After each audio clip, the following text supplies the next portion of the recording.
Ladies and gentlemen, fight fans all around the world, let's talk some boxing. You're watching What You Need. In Boxers Not Talk Much About today, we're going to look at a boxer who had a remarkable career. Now, in front of you, we've already covered this boxer, Tony the Tiger Lopez, when we were dealing with Bobby Chacon, something that we saw on Ellie Setback's channel.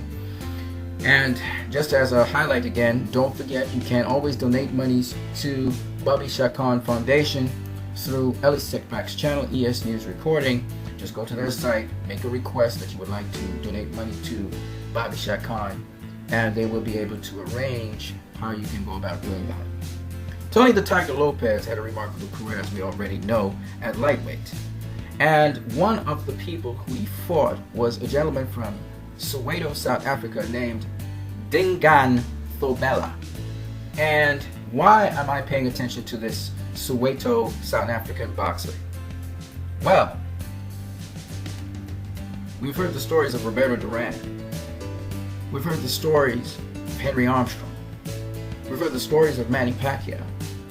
We've heard the stories of Juan Manuel Marquez, of Floyd Mayweather Jr., of men who started at low weight classes and moved through divisions and won titles in higher weight classes. Well, this guy, Dingaan Thobela, did that.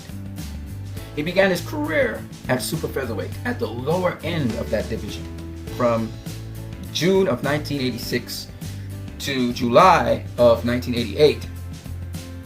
He was still a super featherweight who was not fully filled out at 130 pounds.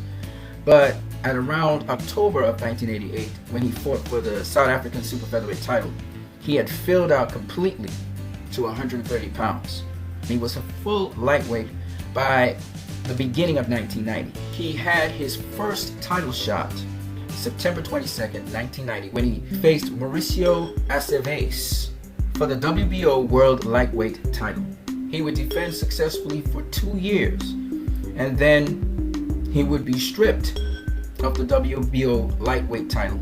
And in 1993, he would get a second title shot at Tony the Tiger Lopez, who beat him by unanimous decision, but he got a rematch with Tony the Tiger Lopez, and he beat him to, for a second time, attain the World Lightweight title, this time the WBA version of that title.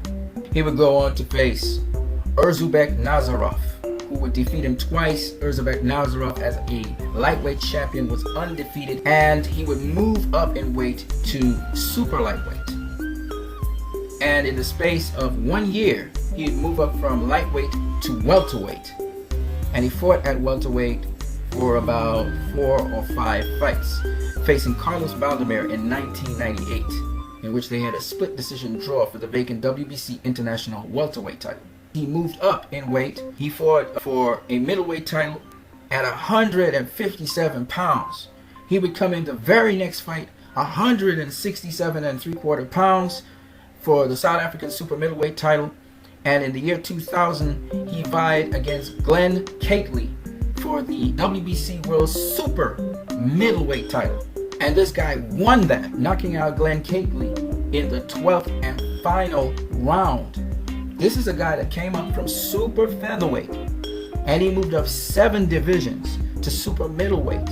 He won a title at lightweight twice, and then he won a super middleweight title. This is something that Roberto Duran hasn't done, Hector Macho Camacho hasn't done, Armstrong hasn't done, Mayweather hasn't done, Oscar De La Hoya hasn't done. Need I say more? Well, he continues to lose fights after this, but he still continues to box and fight, and he gets as far up as light heavyweight. This guy did something that I don't think any other boxer in the history of boxing has done, which is to win a lightweight title. He won the lightweight title twice, and then win a super middleweight title.